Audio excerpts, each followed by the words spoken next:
Bonjour, je m'appelle Gilles Rossary-Langlais et vous écoutez Au monstre que nous sommes, le podcast d'humeur et d'opinion. L'IA, la voleuse d'âme, podcast en 4 épisodes. 3e épisode, pourquoi faire, pour qui, pourquoi. Dans les 2 précédents épisodes, nous avons pu constater que l'IA n'est ni une idée nouvelle, ni un désir et une peur récents.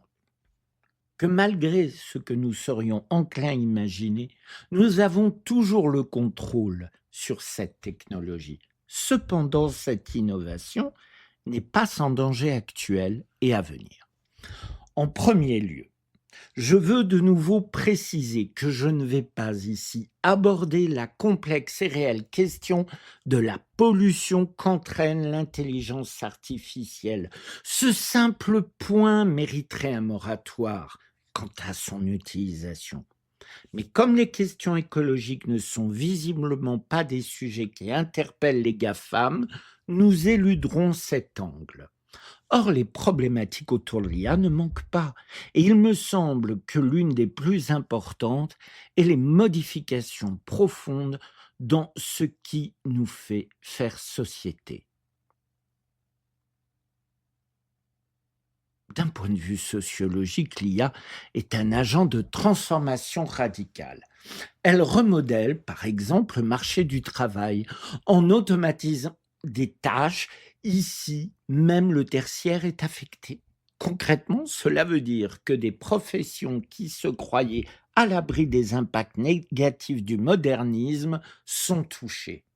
L'IA étant capable d'automatiser un nombre croissant de tâches répétitives et cognitives, comptables, services clients et j'en passe, découvre ce que les ouvriers ont subi dans les dernières décennies. Or, cela ne s'arrête pas là. Pour un radiologue, par exemple, l'IA pourrait devenir un outil de diagnostic primaire, reléguant le professionnel à une fonction de supervision. Cette transformation pose des défis majeurs en termes de formation continue et de reconversion, mais seront aussi touchés avocats, architectes, médecins, pharmaciens, huissiers, etc. Je stoppe cette liste car elle n'a en vérité pas de limite. Dans 1 à 2 décades, nous arriverons au seuil d'une refonte complète de nos sociétés humaines, société où la notion de travail devra être retirée de l'équation de ce qui fonde nos existences. Car ne nous trompons pas. Quand vous entendez économistes incompétents et politiques intoxiqués par des lobbying, nous expliquer que nous sommes des imbéciles et des trouillards, car l'IA, certes, détruit des emplois, mais devrait en créer d'autres. De quel emploi parle-t-on? Déjà, certaines activités pour le peuple existent autour de l'IA. Vous savez lesquelles? Cliquez sur les données valides et celles fausses. En somme, ils et elles apprennent aux intelligences artificielles à être encore plus performants pour ne plus avoir besoin d'intervention de l'homme. Et ne reprochons pas cela envers ces programmes et à ceux qui les financent, car qui d'entre nous voudrait d'une IA qui se trompe? Or, ces jobs sont sous-payés, hein. On parle de moins d'1 centime le clic. Et surtout temporaire, car nous dire que l'IA va nous créer des emplois à nous, êtres humains, est comme, je l'ai dit, soit de la bêtise, soit de la malhonnêteté, car j'ai juste une question à poser. À quoi sert l'IA? Je vous ai laissé un temps de silence pour cette réflexion. Les fondements des IA et de la robotique sont de nous suppléer. Dans certains cas, elles nous allégeront d'activités pénibles. Dans d'autres cas, seront plus sûres et moins aléatoires. Et sur d'autres domaines, elles pourront faire ce que l'humain est incapable d'accomplir. Ces trois champs, mis dans des catégories distinctes, nous laissent en effet des millions de possibilités d'emploi à inventer. Mais quand on associe les trois, que reste-t-il? Pire, on humiliera des milliards de personnes en leur disant qu'ils sont inutiles. Personne à qui on aura fait miroiter des débouchés mirifiques. Prenons les filières informatiques.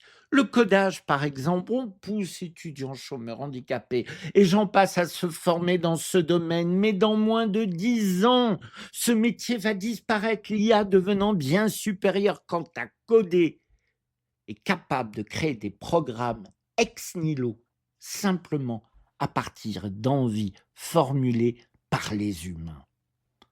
Comprenons-nous bien, je ne me lamente pas sur la disparition du dieu travail. Il asservit les gens, les maintient dans des carcans qui ne les définissent absolument pas et leur dévorent leur existence. Mais ceci est un sujet que je traiterai dans un futur podcast. Ma constatation de la programmation, de la disparition du travail tel qu'on le conçoit dans certainement une génération, et pour nous alerter sur la modification drastique de nos sociétés à attendre et que nous ne nous y préparons absolument pas. Reste dans ces grands changements la question de la créativité. Il est un des points de ces fonctions dites humaines. C'est soi-disant un point fort. Se projeter, entrevoir d'autres mondes, d'autres existences possibles, illustrer songes et symbolismes oniriques, etc. Ne nous trompons pas, c'est bien cette aptitude à avoir des visions rationnelles comme délirantes d'un autre monde qui font de l'être humain un animal pas comme les autres. Et il est évident que c'est notre disposition à conserver cette folie qui nous permettra de continuer à évoluer et non disparaître. Car à nouveau, ne nous laissons pas berner par les éléments de langage qu'on nous donne sur notre travail à venir. Un exemple ? Quand on nous dit les travailleurs qui savent l'utiliser, l'IA, comme un outil d'assistance, peuvent se concentrer sur des tâches plus créatives et à plus forte valeur ajoutée. Mais de quelle activité à forte valeur ajoutée nous parle-t-on? Le travail paie.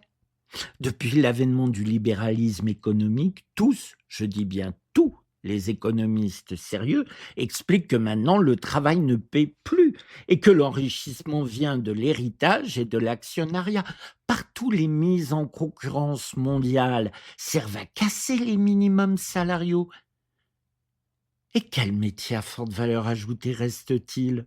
Seules quelques niches persistent, ne permettant pas à l'écrasante majorité des gens de vivre dignement. Il faut interpeller nos élus, et cela dès à présent, car cette situation n'est pas pour demain, elle a déjà commencé.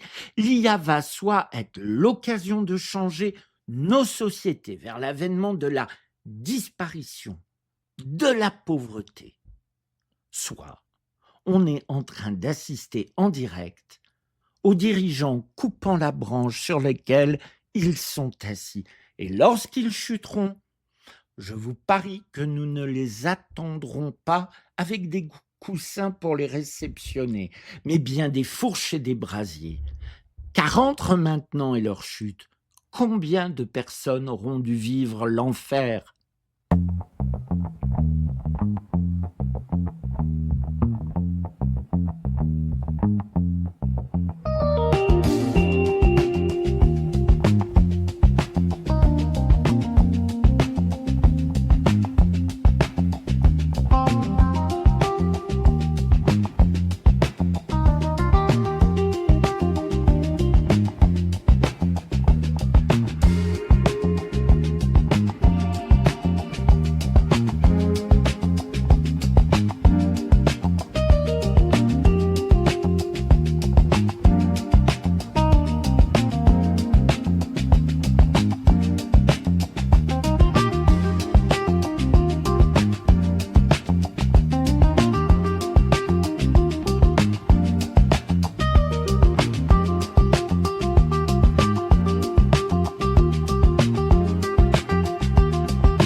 Mais l'IA soulève aussi des questions fondamentales sur l'égalité, la vie privée, les reconnaissances faciales, les données personnelles, mais aussi la démocratie, la désinformation, algorithmes de recommandation et de validation, etc.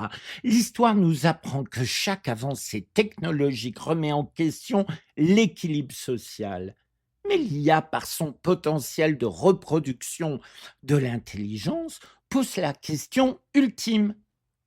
Qu'est-ce qui définit l'humain? Si nous avons abordé les différences, voire carences de l'intelligence dont on affuble l'IA dans le précédent épisode, il faut intégrer que notre relation entre l'humain et la machine, autrefois celle d'un utilisateur et de son outil, évolue vers une forme de collaboration, voire de dépendance, qui nécessite de repenser nos structures sociales, nos valeurs et notre éthique. L'intelligence artificielle ne s'avère pas être qu'une simple technologie, mais bien un moteur de transformation sociologique profond. Son impact déjà visible va continuer de remodeler la société française et occidentale dans tous ses aspects, de l'emploi aux interactions humaines, en passant par l'éducation et la culture, et cela qu'on le veuille ou non. Car si d'une manière individuelle des prises de conscience se font entendre, d'un point de vue collectif, le suivisme envers cette manifestation éclatante d'un progrès se vivant comme omnipotent empêche l'émergence de contre-pouvoirs, ni même de garde-fous. Nous restons donc collectivement désarmés face à tout ce que l'IA modifie dans nos sociétés et dans chaque individu. Car l'IA ne se contente pas de modifier nos vies professionnelles, elle pénètre le cœur de nos relations et de nos comportements. En premier exemple est ce que l'on appelle la personnalisation et bulle de filtre. Je parle bien sûr des algorithmes d'IA sur les réseaux sociaux et les plateformes de streaming, créant des environnements ultra personnalisés. Ils nous proposent des contenus basés sur nos préférences, ce qui peut nous enfermer dans des bulles dites de filtres, en ne nous exposant qu'à des opinions, des informations qui confirment nos propres biais. Par cette utilisation de l'IA, chacun d'entre nous contribuons à polariser la société, à réduire la diversité des points de vue et à rendre tout dialogue impossible. Ce phénomène est une menace directe pour la cohésion sociale et le débat démocratique. Et malheureusement, nous ne pouvons nous cacher derrière un paravent de science-fiction, puisque ce problème est actuel. Et nous assistons jour après jour à la dissolution de notre société. Or, si l'IA en est l'outil, la cause est malheureusement bien humaine, car sous le vernis de la civilisation sont bien tapis, salauds et imbéciles, et nous en faisons partie. Croyez-moi, dans mon parcours, j'ai eu à voir et à revoir l'arrière-cuisine de l'âme des gens. Et je peux vous dire que l'IA n'a rien créé, elle a seulement révélé. Un autre point qui doit rester sous notre contrôle, c'est celui de la surveillance et vie privée. L'IA est au cœur des systèmes de surveillance de masse, notamment la reconnaissance faciale et l'analyse de données. Bien que ces technologies puissent être utilisées à des fins de sécurité, elles posent de sérieuses questions sur la vie privée et les libertés individuelles. La collecte massive de données personnelles alimente ces systèmes, créant une infrastructure de surveillance potentielle pour des gouvernements, des entreprises, comme le souligne la régulation européenne via l'IA Act. Vous savez, je m'agace d'entendre les bonnes gens dire que ce sujet ne les concerne pas. Car, par exemple, ils ne sont pas, je sais pas moi, des racailles qui violent la loi. pourtant, ils seront les premiers à se plaindre des systèmes, par exemple, de captation de leurs plaques d'immatriculation sur leur voiture, qui leur aura valu amende et retrait de points sur leur permis pour des excès de vitesse, d'occupation de place sans payer, le rodateur et j'en passe. Les questions donc que posent ces intrusions dans nos vies privées, qui que nous soyons, nous concernent toutes et tous. L'impact de l'IA sur l'éducation et la culture ne doit pas non plus être éludé. Si je prends l'éducation, certes, elle sera personnalisée, mais standardisée. À tous âges, elle va nous offrir des parcours d'apprentissage sur mesure, adaptés au rythme et aux besoins, allant de tutoriels intelligents aux outils d'évaluation automatisés. L'enseignement va devenir plus efficace avec l'IA. Cependant, il y a à craindre une standardisation des savoirs où la pensée critique et la créativité seront négligées au profit de la mémorisation et de la répétition, sans compter que tout cela se fera sans professeur. De nouveau, nous ne sommes pas dans la science-fiction. France Travail oriente déjà depuis plusieurs années les demandeurs d'emploi vers du e-learning, c'est-à-dire des formations avec des programmes virtuels en ligne. L'autre questionnement sur l'IA générative est sa capacité à créer des œuvres artistiques, de la musique, à la peinture en passant par la littérature. Ceci soulève la question de l'authenticité artistique et de la valeur de la création humaine. Qui est l'artiste? L'homme qui a programmé l'IA ou l'IA elle-même? Au-delà de ces débats, l'IA est aussi un formidable outil pour la création permettant aux artistes d'explorer de nouvelles formes d'expression. Or, l'humain restant l'humain, ce qui hystérise en vérité autour de l'art et l'IA sont les questions financières. Un artiste vit de ses œuvres. La concurrence de l'intelligence artificielle tronque le marché et l'appartenance créatrice. En soi, l'artiste n'a que faire de l'IA, sauf comme médium de son art. En revanche, s'il ne peut plus vivre de ses créations, là commence le problème.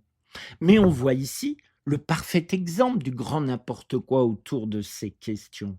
L'IA n'est pas fautive de l'appétit de l'homme à vouloir faire toujours plus de profit.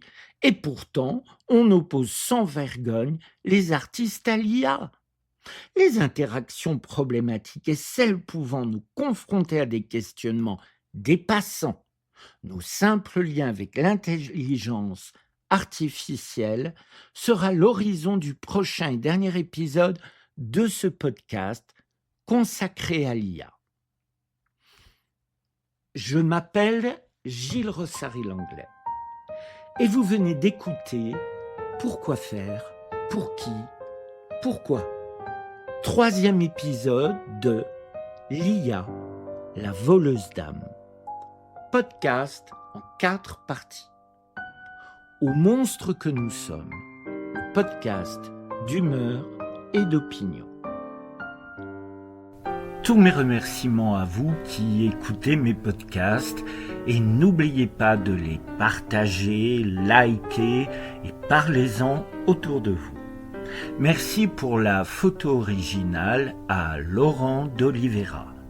Montage photo sur le logiciel Imagen, création des vidéos des teasers VO3, musique, composition et interprétation Ndong, Aux monstres que nous sommes, un podcast écrit par Gilles Rossary-Langlais.